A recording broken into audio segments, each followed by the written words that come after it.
A ver, piensen en esto por un momento. Una carta de casi 2000 años, escrita desde una celda, que hace una promesa increíble, casi audaz: revelar el secreto de la verdadera felicidad. Bueno, hoy vamos a hacer justo eso. Vamos a abrir esa carta y a descifrar su mensaje. Es la gran pregunta, ¿no? La que ha movido a filósofos, artistas, a casi todo el mundo en algún momento de la vida. Y lo más loco de todo esto es que este texto tan antiguo asegura, así, sin más, que tiene la respuesta. Y esta afirmación tan potente viene de un lugar bastante inesperado, la verdad. De la Epístola a los Filipenses, escrita nada menos que por el apóstol Pablo mientras estaba prisionero en Roma. Pensemos, un hombre encadenado hablando de alegría. Suena una contradicción total, ¿cierto? Pues justo por eso es que tenemos que meternos de lleno a ver qué hay detrás. Ok, para entender esta carta es clave, es fundamental entender primero la ciudad, el lugar al que fue enviada. Porque Filipos no era una ciudad cualquiera, para nada. Era un sitio con una identidad muy, pero muy particular y un orgullo tremendo. Miren, en poquísimo tiempo, en apenas unas décadas, Filipos se transformó por completo. Fue aquí donde se peleó la batalla que selló el destino de la República Romana. Casi nada. Poco después, se convirtió en una colonia para veteranos leales a Roma y, como si fuera poco, al final fue renombrada en honor al mismísimo primer emperador, Augusto. O sea, cada uno de estos pasos fue construyendo ese orgullo, esa identidad romana tan fuerte que tenían. Es que en Filipos ser ciudadano romano lo era todo. Te daba estatus, te libraba de ciertos castigos y, lo más importante, te daba el derecho de apelar directamente al emperador. Era una cultura de verdad obsesionada con el rango, con los derechos, con el honor. Y aquí viene lo interesante, el choque de realidades. Porque Pablo y su compañero Silas, a pesar de ser ciudadanos romanos, fueron azotados y encarcelados públicamente en esta misma ciudad. O sea, violaron sus derechos de la forma más flagrante. Y esta injusticia, crea una tensión que es la clave para poder entender el mensaje que Pablo les va a mandar después desde su propia celda.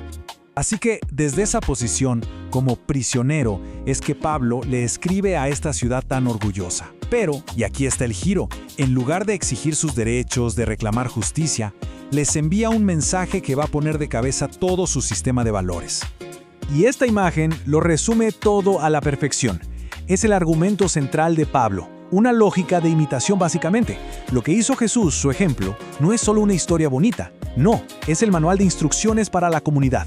La frase «Él se humilló a sí mismo» se convierte en el modelo para la acción. Cada uno considera al otro como mejor que sí mismo. Es una conexión directa. Este concepto teológico, el corazón de todo este argumento, tiene un nombre: kenosis. Y es una idea, radicalísima. Especialmente para una cultura como la romana, que estaba totalmente centrada en adquirir estatus, en subir, no en vaciarse de él. Significa, literalmente, despojarse voluntariamente del privilegio por un propósito que es mucho más grande. Entonces Pablo explica esta idea de la kenosis usando algo que se conoce como el himno a Cristo. Y arranca desde lo más alto, la cima absoluta del estatus, Cristo, siendo por naturaleza Dios. Pensemos en la escala de honor romana. Era imposible, simplemente imposible llegar más alto que eso. Y aquí viene el giro que lo cambia todo. En lugar de aferrarse a ese estatus supremo, dice el texto que se vació a sí mismo. Pasó de la posición más alta que existe a la más baja, la de un siervo. Para la mentalidad de la gente en Filipos, esto era simplemente incomprensible. Una inversión total de todo lo que ellos valoraban. Pero la cosa no se detuvo ahí. La humillación llegó a su punto máximo, al acto más bajo y vergonzoso que se podía imaginar en el Imperio Romano: la muerte en una cruz.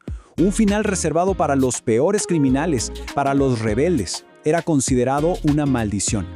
Y ese es el modelo, ese es el ejemplo que Pablo les pone sobre la mesa. Claro, una idea tan profunda está muy bien, pero no sirve de mucho si se queda solo en teoría, ¿no?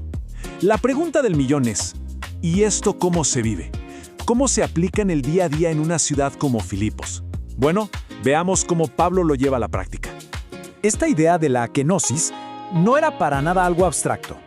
Era la herramienta práctica para solucionar problemas reales. Por ejemplo, Pablo la aplica directamente a disputas personales, como la que había entre dos mujeres de la iglesia, Evodia y Síntique. Era la base para construir unidad, la clave para encontrar alegría incluso en medio de la persecución, y era el fundamento para una nueva identidad, una que iba mucho más allá de su tan preciada ciudadanía romana.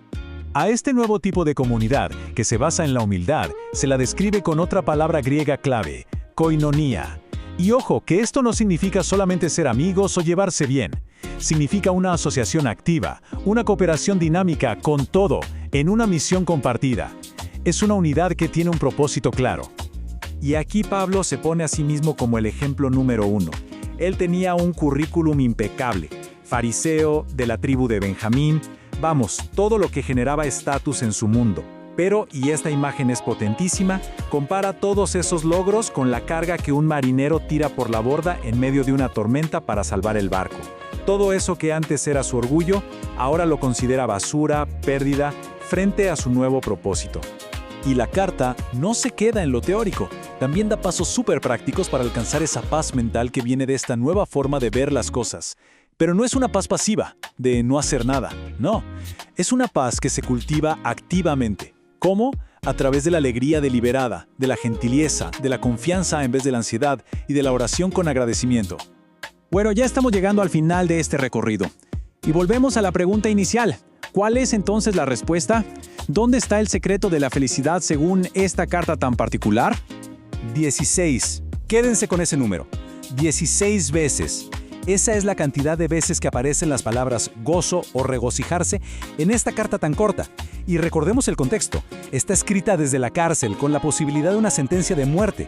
¡Wow! Esa repetición no es para nada casual. Es el tema central, el corazón del mensaje. Y aquí se resume todo perfectamente. Por un lado está el camino romano, que es, digamos, el camino del mundo. Buscar la plenitud a través de la autopromoción, de defender los derechos propios a toda costa. Pero según Pablo, eso solo lleva a rivalidad y ansiedad. Y por otro lado está el camino que él propone, el que se basa en el ejemplo de Cristo, el de la humildad y el servicio. Y el resultado, algo totalmente inesperado, el gozo, la alegría verdadera. Así que, al final, el secreto no es una técnica ni una fórmula mágica. Es algo mucho más profundo, un cambio radical de perspectiva. Se trata de encontrar la plenitud no en aferrarse a lo que se tiene, sino en entregarlo por el bien de los demás. La verdadera alegría, según esta carta, no nace de la autoexaltación, para nada. Nace del autovaciamiento, de esa kenosis de la que hablamos. Y todo esto nos deja con una pregunta flotando en el aire. En nuestro mundo de hoy, que en muchas cosas se parece tanto a Filipos, un mundo que valora el estatus, los derechos, el éxito personal por encima de casi todo, ¿será posible que una antigua llamada a la humildad, a un servicio desinteresado, siga siendo el verdadero secreto para una vida plena y feliz? Es algo para pensar, ¿no?